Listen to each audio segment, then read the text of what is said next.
queridos, muito bem-vindos à nossa Escola Bíblica Online.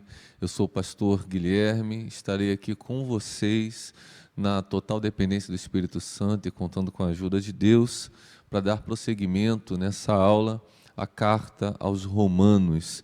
E hoje nós vamos estudar o capítulo 5, então eu já te convido a você estar com a sua Bíblia aí aberta. Se você tem o costume de fazer estudos e anotações, já garanta que o papel, o caderno e a caneta estejam próximos a você. E nesses 40 minutos que passarão, que sejam momentos de rico aprendizado e ministração vindo do céu, através da minha vida, diretamente para o teu intelecto, coração e, por fim, gerando transformação de conduta e comportamento para a glória de Deus. E se você já está com a tua Bíblia aberta, abra aí no livro, na carta aos Romanos, capítulo 5.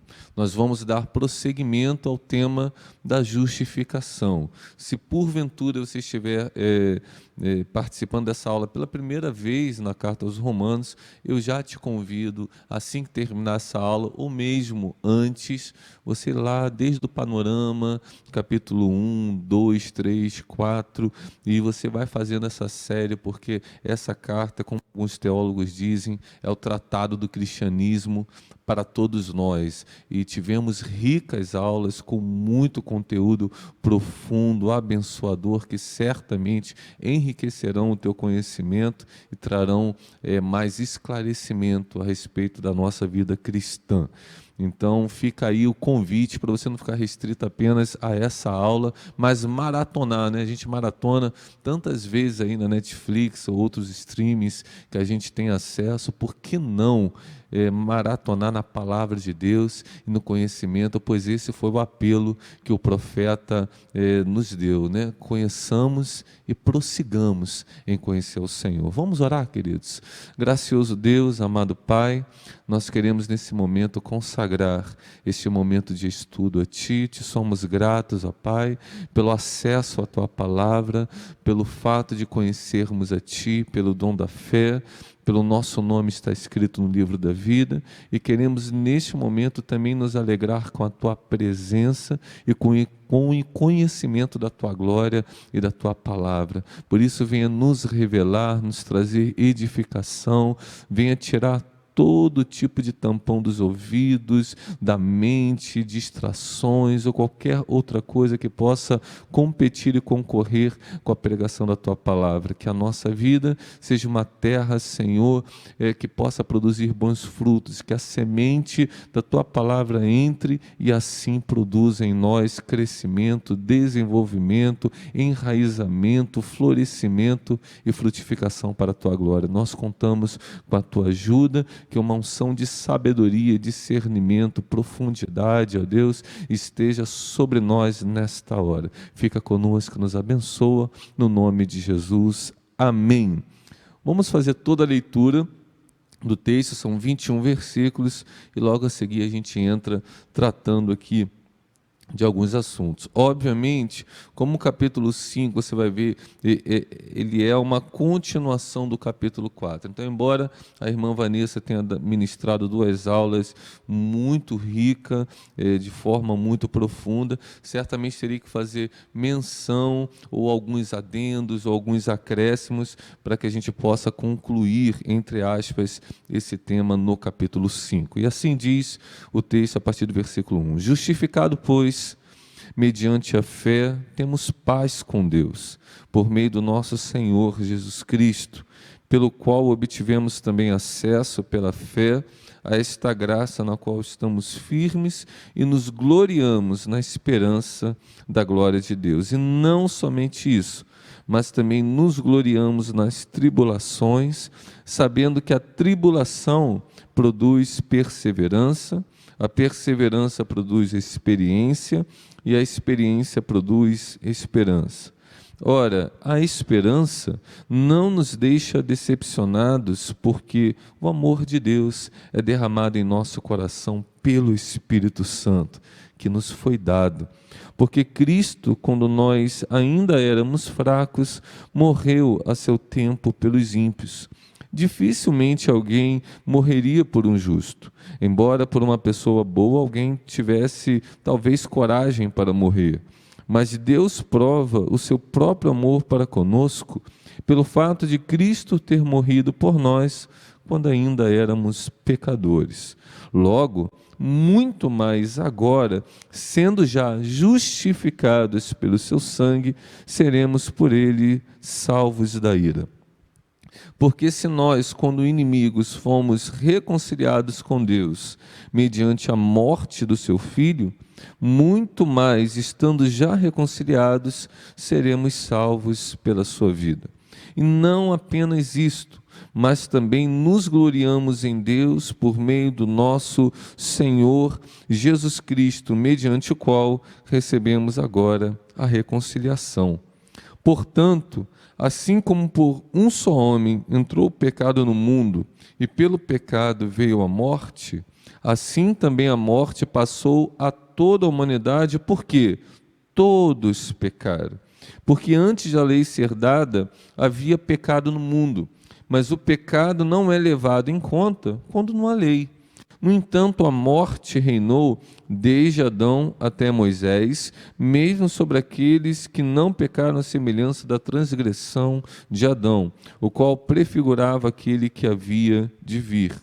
Mas o dom gratuito não é como a ofensa, porque se muitos morreram pela ofensa de um só, muito mais a graça de Deus e o dom pela graça de um só homem, a saber, Jesus Cristo, foram abundantes sobre muitos. O dom, entretanto, não é como no caso em que somente um pecou, porque o julgamento derivou de uma só ofensa para a condenação, mas a graça deriva de muitas ofensas para a justificação.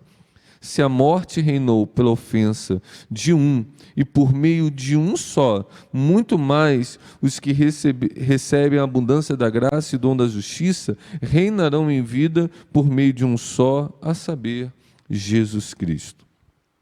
Portanto, assim como por uma só ofensa veio o juízo sobre todos os seres humanos para a condenação, assim também por um só ato de justiça veio a graça sobre todos para a justificação que dá vida. Porque, como pela desobediência de um só homem muitos se tornaram pecadores, assim também, por meio da obediência de um só, muitos se tornarão justos. A lei veio para que aumentasse a ofensa, mas onde aumentou o pecado, aumentou muito mais a graça, ou como diz na Revista Atualizada, onde abundou o pecado, superabundou a graça, a fim de que, como o pecado reinou pela morte, assim também a graça reinasse pela justiça, que conduz à vida eterna, sempre por meio de Jesus Cristo, o nosso Senhor. Aleluias, graças a Deus pela leitura da sua santa e poderosa palavra. Pois bem, justificados, conforme vocês já notaram, deriva de uma palavra grega, entre elas, a dikaiô, que significa tornar justo, considerar justo, considerar inocente, absolver, livrar de uma acusação, declarar reto. De acusado, e culpado, a pessoa se torna livre.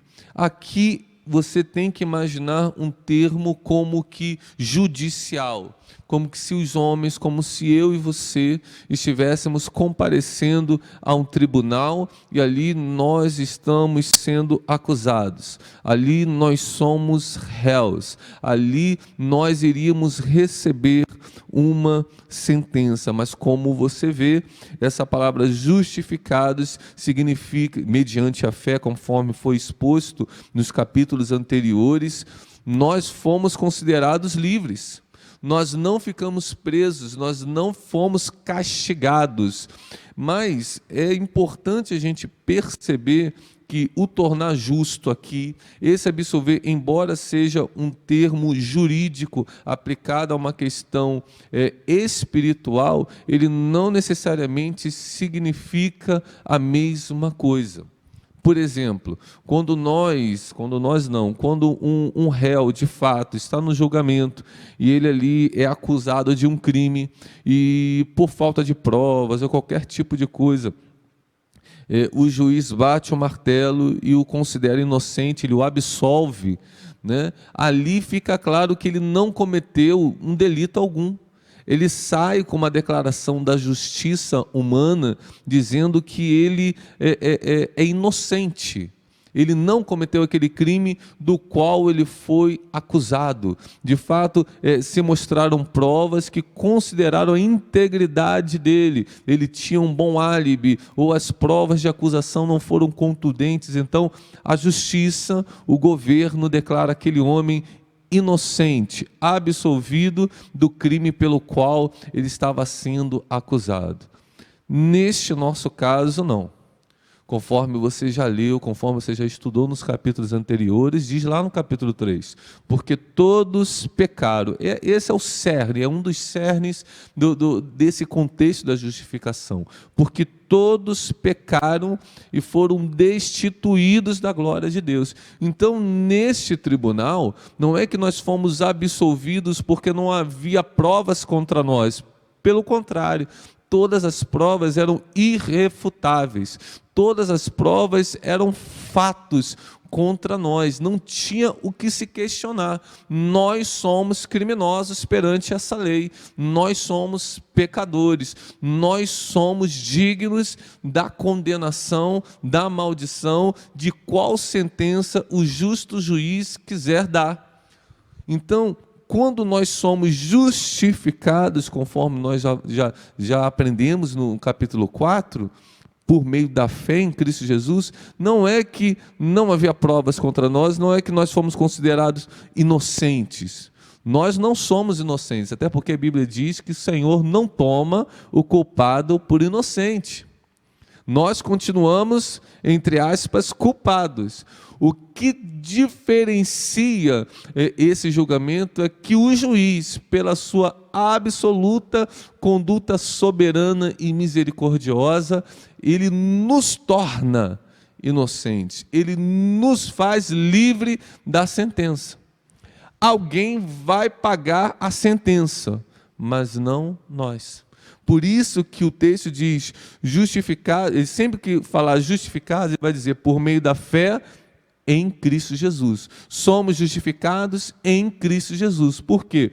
Porque os nossos delitos, os nossos pecados, os nossos crimes, eles foram castigados. E castigados em Cristo Jesus. Por isso que lá em Isaías 53 diz que o castigo que nos traz a paz estava sobre ele. Sobre ele quem? Sobre Jesus. E pelas suas pisaduras nós fomos sarados. Então, neste momento aqui, na justificação, nós recebemos a absolvição da pena, mas não ser inocente porque não cometemos o pecado. Não é que não havia provas, pelo contrário, você viu que Jesus morreu por nós quando nós ainda éramos pecadores.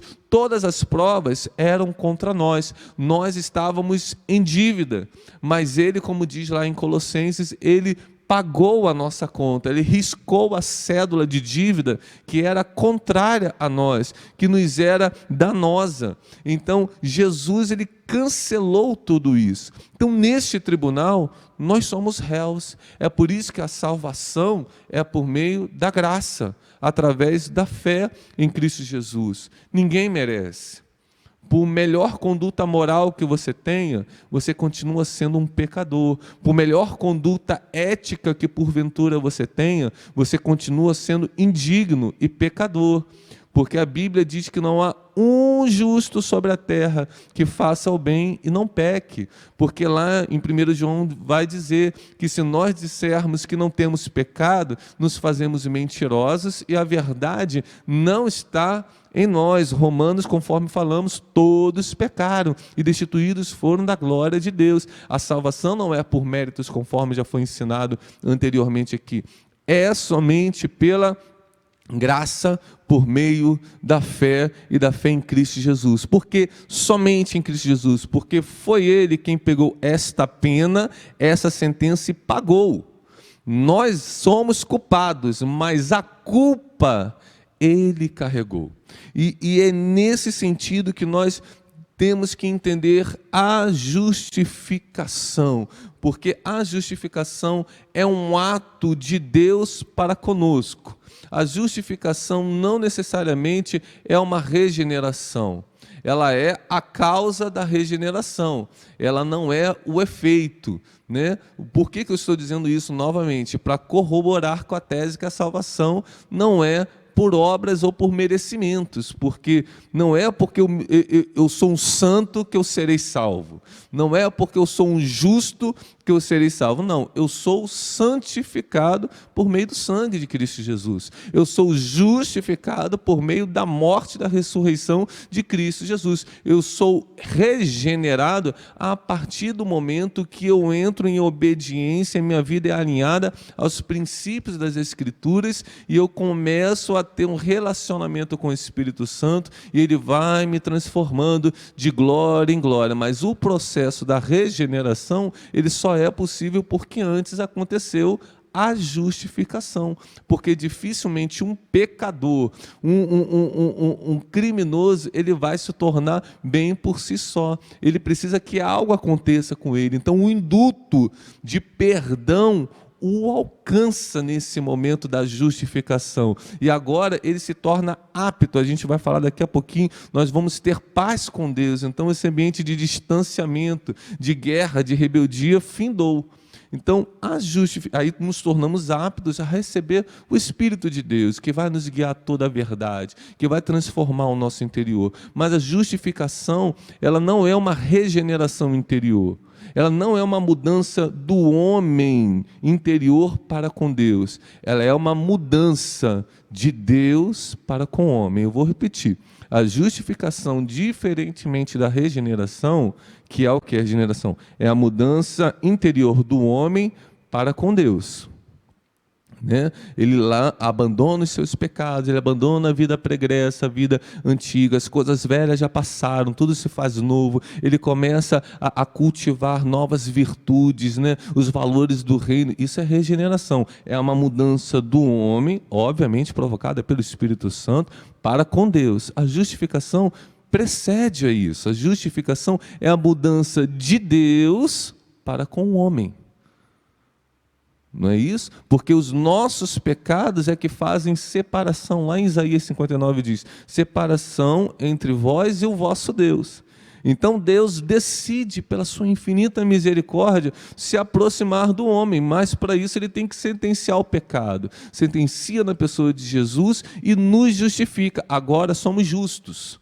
É uma mudança de postura de Deus em relação à humanidade. Então, quando ele rasga o véu, ele diz, vem, agora vocês podem vir. Não precisa mais de sacrifícios. Por quê? O sacrifício perfeito e insubstituível, conforme está lá escrito em Hebreus, já foi feito e foi feito por meio de Jesus. Então, é uma mudança de postura de Deus em relação a nossa. Não é porque merecíamos, não é porque a gente era uma pessoa de família, uma pessoa boazinha, pelo contrário, ele morreu quando nós ainda éramos pecadores. E, abrindo parênteses, é isso que nós, quando nós nos lembramos que nós somos justificados, isso tem que causar na igreja, na vida do crente, um profundo amor e compaixão pelo perdido. Não cabe à igreja ser uma igreja legalista, ser uma igreja de apontar dedo para os pecados das pessoas.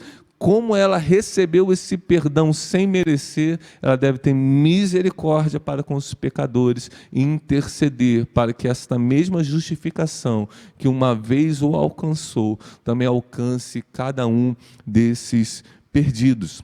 Então, justificação é isso. Com a justificação, nós recebemos o perdão e a remissão, que são duas coisas diferentes. O perdão, ela é a mudança da postura do relacionamento, né? Deus estava triste para conosco por conta do pecado, mas agora Ele decide nos perdoar. Esse relacionamento, ele é agora reconciliado por meio de Cristo Jesus. Nós fomos reconciliados com Deus. Por quê? Porque recebemos o perdão. E o que é a remissão? Lá em Efésios vai dizer, por meio do sangue de Jesus, nossos pecados foram remidos.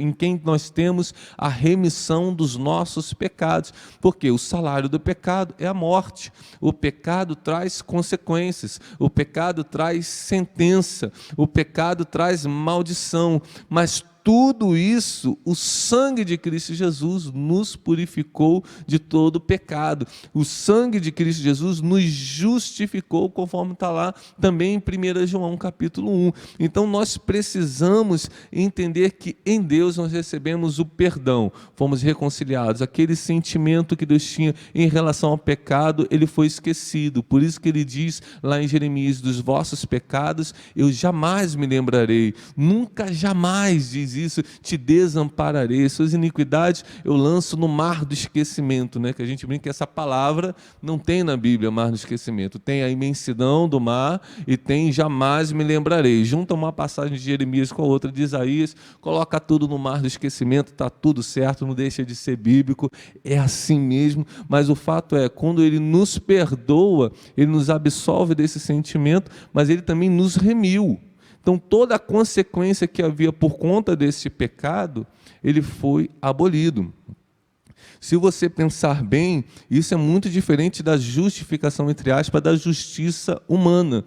Porque quando um criminoso ele é então sentenciado e paga a pena, ele, depois que é solto da cadeia, um ex-carcerário, ele tem dificuldade de se incluir na sociedade novamente. Ele tem dificuldade em ser aceito pelas pessoas, ele tem dificuldade de arrumar um emprego, ele tem dificuldade de ter acesso aos serviços, ele continua marginalizado e muitas vezes este homem, essa mulher precisa, entre aspas, por conta da necessidade, por conta das facilidades, voltar à vida de crime e voltar à condição de criminoso. Mas o fato é que mesmo ele recebendo o indulto lá, agora você pagou sua pena, pode ir, ele continua com estigma.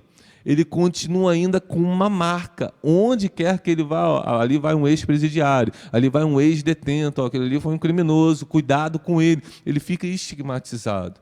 Nós, porém, quando recebemos a justificação, nós recebemos também a filiação em Deus. Então, há não apenas uma mudança, uma questão de um indulto da justiça, há uma mudança de status, de posição. Nós passamos de criminosos e detentos e sentenciados agora para filhos de Deus, para príncipes, para herdeiros com Deus e co-herdeiros com Cristo. Agora nós somos filhos, não existe mais esse estigma. Nós não apenas recebemos o indulto de perdão, né? Pode ir. Agora, não, nós recebemos também as benesses. Nós recebemos também agora todos os benefícios advindos da justificação. Então nós temos direito a toda a vida abundante de Cristo, a toda a vida eterna, a toda a graça, a toda a alegria, a toda a paz, a toda a justiça, a toda a prosperidade, a toda a cura, a todo o poder e autoridade. Nós agora fazemos parte, agora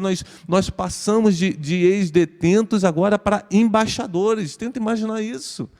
Nós agora somos representantes do reino de Deus. Nós agora apresentamos uma credencial. Nós somos filhos de Deus, não porque merecemos, não por conta de vontade humana, como está escrito no Evangelho de João, não da vontade do sangue nem da carne, mas da vontade de Deus, os que creem no seu nome. Por isso nós somos filhos de Deus. Então essa justificação, Apesar de ser esse termo grego aqui um termo jurídico, ele vai além da justiça humana, porque a justiça de Deus ela é fundada na misericórdia. Por isso que o apóstolo Tiago vai dizer que nosso Deus é um Deus de juízo, sim, e tem muitos crentes que gostam de enfatizar o juízo de Deus, mas a Bíblia mesmo diz, a misericórdia triunfa sobre o juízo. E de todos nós, se não fosse a misericórdia do Senhor, por mais santo que você acha que seja, por mais puro que você acha que seja, por mais crente do que os outros você acha que seja, se não for a misericórdia do Senhor, naquele grande dia você não está salvo.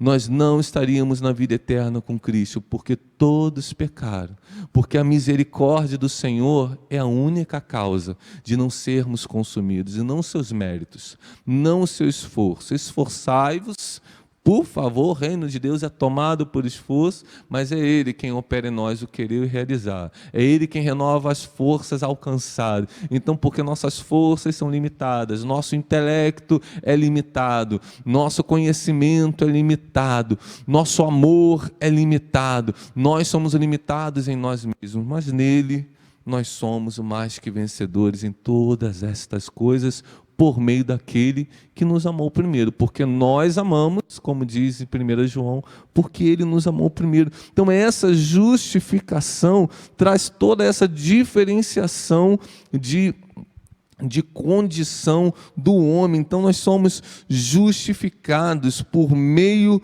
de Cristo Jesus, aleluia, e essa justificação, conforme foi muito bem ensinado, é mediante a fé, e não as obras. Eu não ganho ela por conta da carne, até porque nada que começa na carne termina em Deus. Por isso Jesus disse a Nicodemos, olha Nicodemos, você tem que nascer de novo, porque o que é nascido da carne é carne, mas o que é nascido do Espírito é Espírito. Então esse ato da regeneração, ele só vai acontecer depois da justificação. Tudo bem até aí, queridos? Qualquer dúvida, qualquer pergunta que vocês queiram fazer, por favor, escrevam aí nos nossos comentários, e em tempo oportuno e breve nós responderemos nas pessoas do corpo docente da escola bíblica.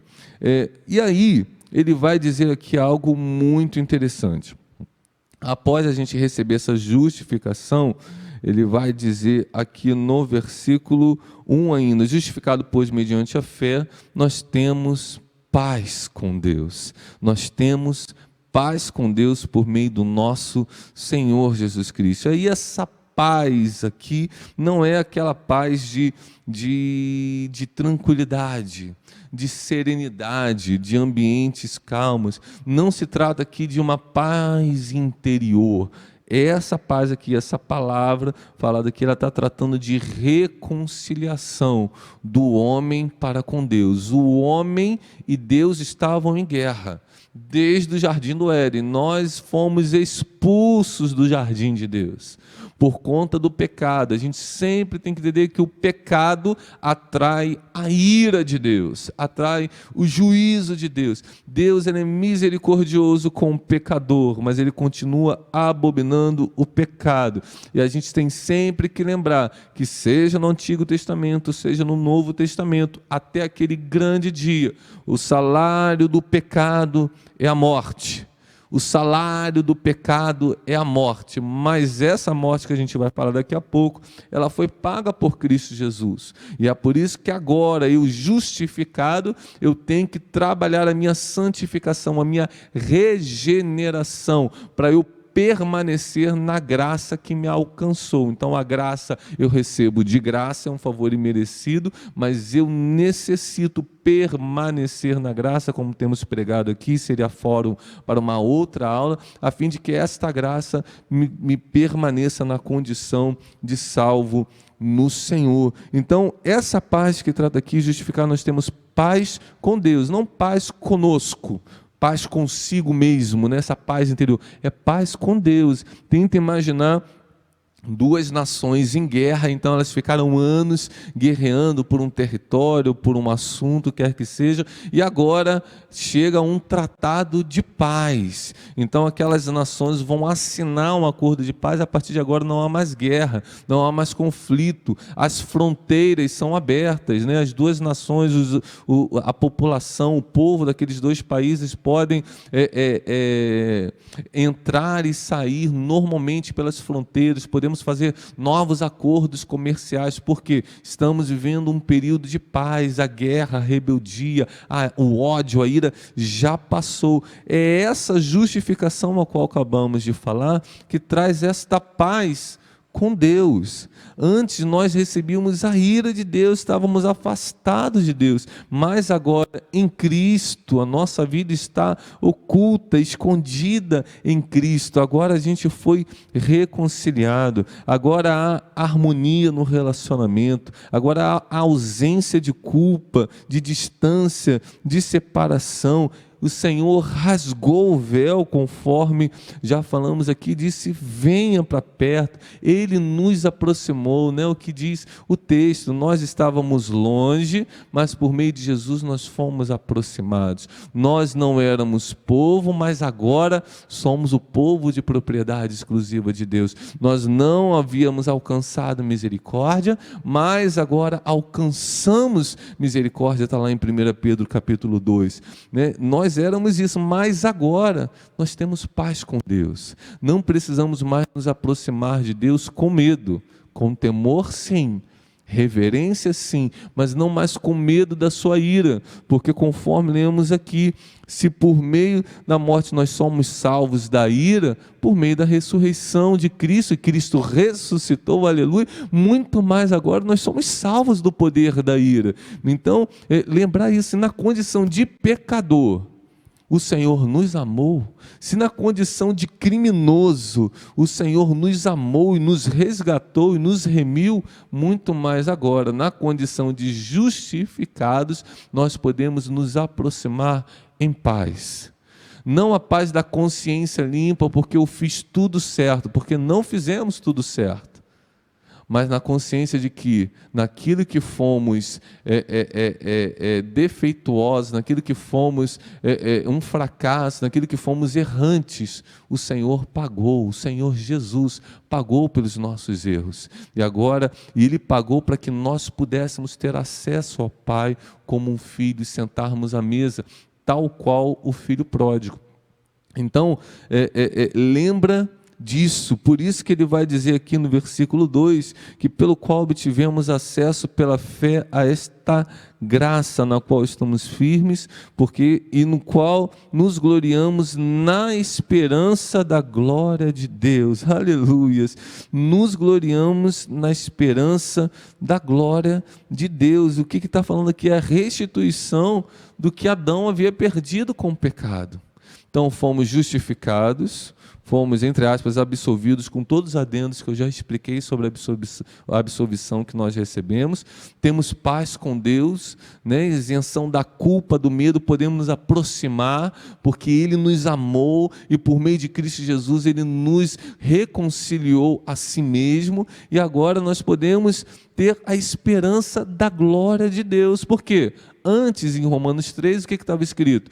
Todos pecaram e foram destituídos da glória de Deus, carecem da glória de Deus, mas em Jesus agora nós temos a esperança de receber de volta a glória de Deus.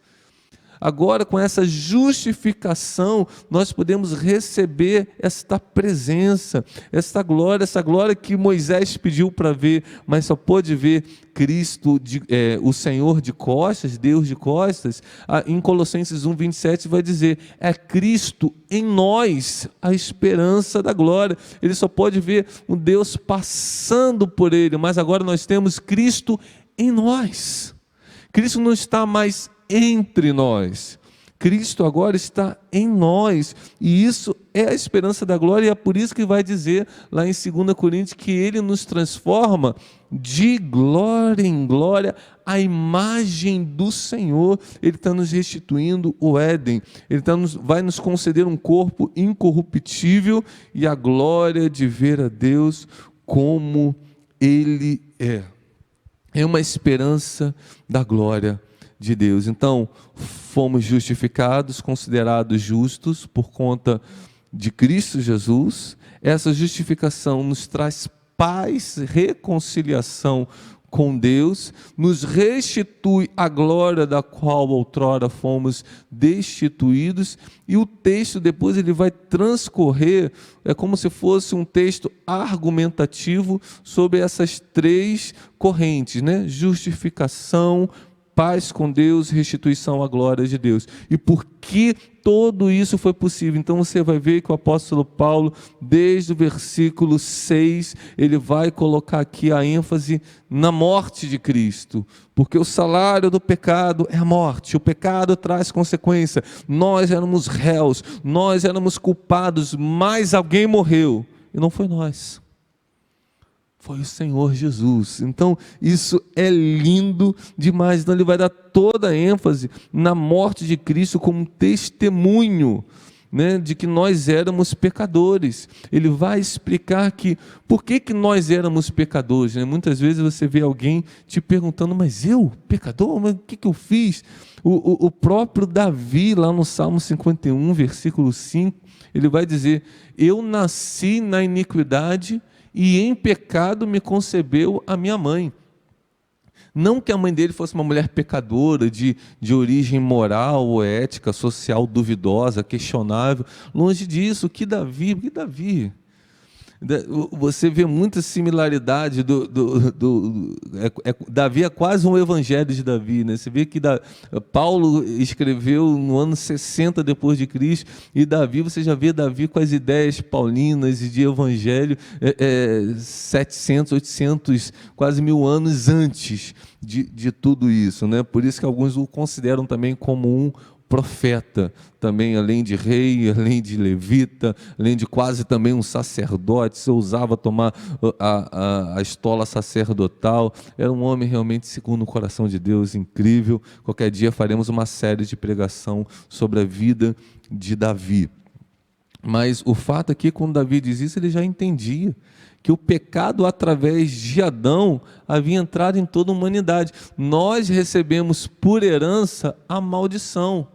Por isso que o texto que a gente acabou de ler em Romanos 5, depois você relê, vai dizer, por conta da ofensa de um só, todos se tornaram ofensores, por causa do pecado de um só. Quando o pecado entra no mundo, quando nós nascemos no mundo, já nascemos na condição de pecadores. Não tem como, você nasceu no Brasil, qual é a tua nacionalidade? Brasileiro, não adianta, mesmo que você faça uma dupla cidadania, vá para um outro país, troque, se você é um atleta, agora você vai jogar pelo país tal, não adianta, qual é o teu primeiro nascimento? Você é um brasileiro naturalizado em outra cidadania, isso não vai mudar nunca, era a mesma condição nossa, nascemos no pecado, é o que os teólogos chamam, e você já viu vários pregadores falando, da natureza adâmica.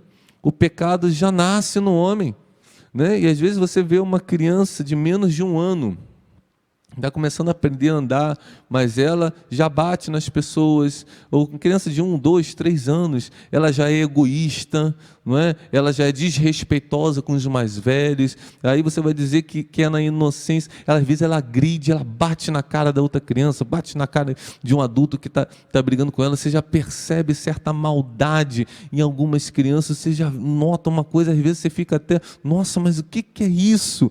É o pecado que já está na carne humana, né? Uma pastora antiga, Valnice Milhomes, ela sempre falava isso, carne não converte. No dia que você se converte ao Senhor, você não fica mais magro, você não ganha mais cabelo, seu olho não fica azul ou fica castanho, teu nariz não fica mais fino, não existe isso. Carne não converte. O que converte é o interior do homem que se rende à fé pelo ouvir a palavra de Deus. Então, o pecado, ele entra no homem e a carne, ela vai permanecer na luta contra o pecado até a volta de Jesus. Por isso que esse corpo não vai para o céu. O pó vai voltar ao pó, porque conforme diz lá em 1 Coríntios, é necessário que esse corpo se revista da incorruptibilidade para que nós possamos ver a Deus. Então, Adão introduz o pecado na humanidade e aí toda a humanidade está condenada. Isso é o velho homem. Mas em Jesus, o segundo Adão, digamos assim, como o apóstolo Paulo diz, ele morre e ressurge dentre os mortos, ele vai ser ressurreto. Então Jesus, quando ele morre e ressuscita, traz a humanidade justificada. Então, em Adão temos o pecado e uma humanidade condenada. Isso é o símbolo do velho homem. Mas em Jesus, através da sua morte e ressurreição, nós temos uma humanidade justificada. Isso é o símbolo do novo homem. Então, velho homem igual Adão, mais pecado, mais humanidade condenada. Jesus, novo homem igual a Jesus, mais morte / ressurreição, igual a humanidade justificada. O juízo veio pelo pecado de um só homem, mas a salvação veio de todos os pecados. Então, juntamente com Adão, todos nós pecamos, e é importante você saber que nós fomos, entre aspas, de novo, absolvidos de todos os pecados.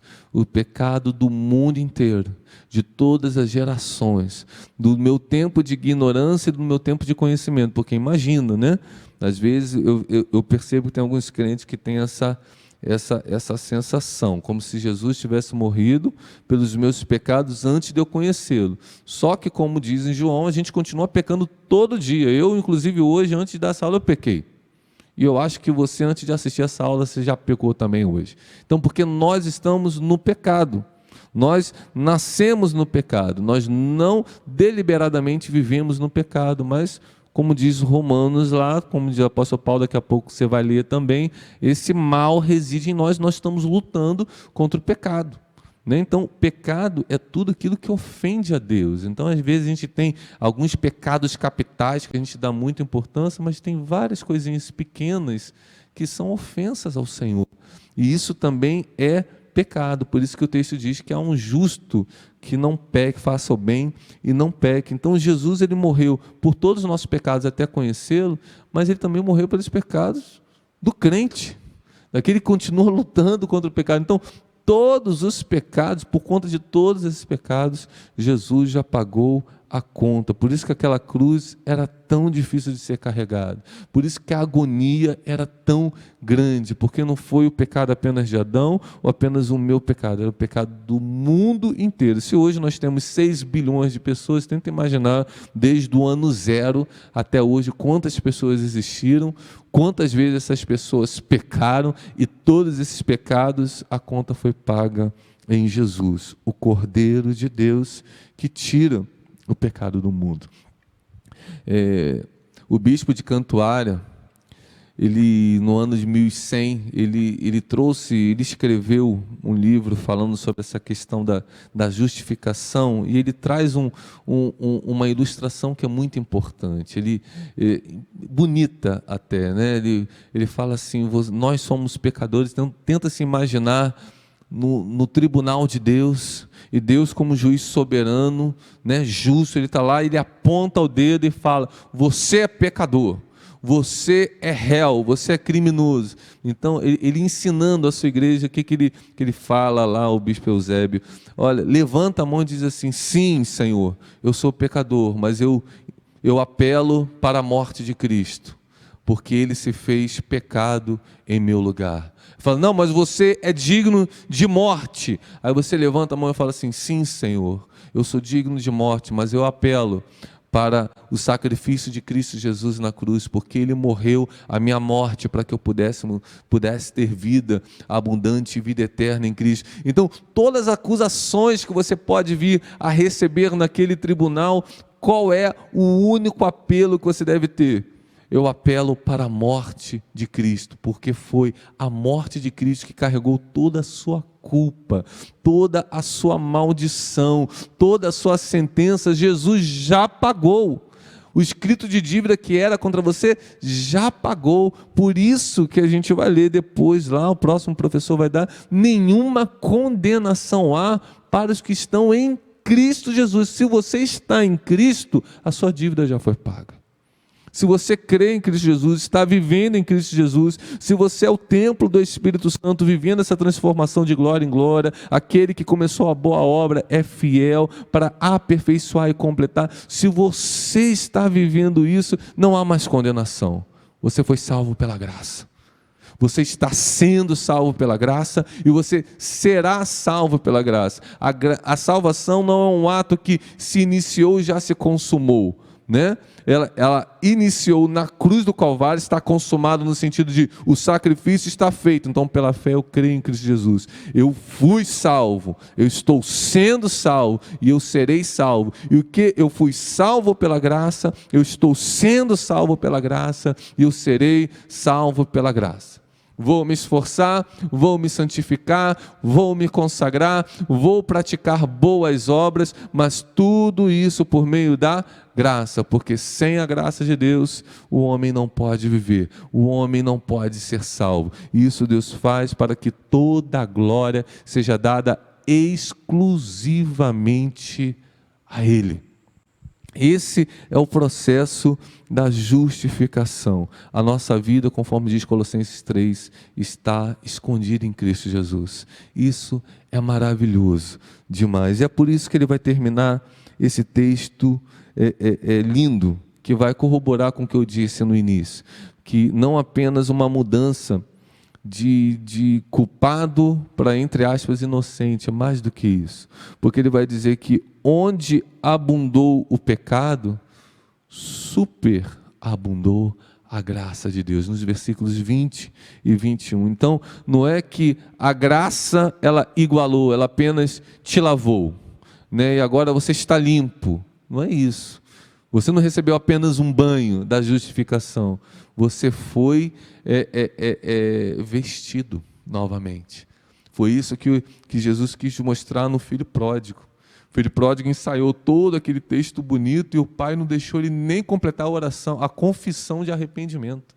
O pai só o abraçou, o beijou, agarrou no pescoço. Tem uma versão que diz, agarrou no pescoço e beijou. A satisfação de ver um filho de volta é tão grande, que ele não deixou nem o filho completar a oração praticamente. Ele já colocou vestes novas. Ele não apenas colocou para casa, então vem filho. Não. Ele não apenas deu um banho, ele deu roupas novas, deu sandálias novas e anel no dedo, que é o quê? A restituição do filho, a restituição da posição de filho, porque a graça, ela não apenas nos empata, agora zerou tua vida, começou tudo de novo. Não apenas começou tudo de novo, você já começa numa posição muito elevada, que é a maior posição de todas, não é a posição de diácono, de pastor, de líder ministerial, esquece isso, irmão, é a posição de filho.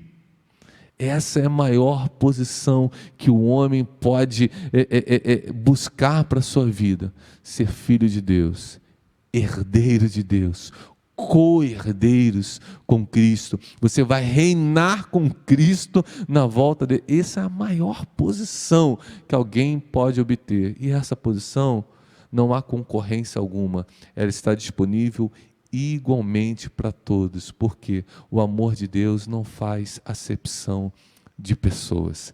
A graça veio para todos, todos que crerem em Cristo Jesus e confessarem Cristo Jesus como seu Senhor e Salvador. Onde abundou o pecado, superabundou. Então a graça de Jesus é maior do que os teus erros, é maior do que o teu passado, é maior do que o teu fracasso. Como eu costumo falar aqui nas ministrações de apelo, não importa o quão longe você tenha ido, não importa o quão baixo você tenha descido, esse amor é para você. Esse amor alcança você, resgata você e te traz uma nova dignidade de vida. Você não precisa mais andar de cabeça baixa.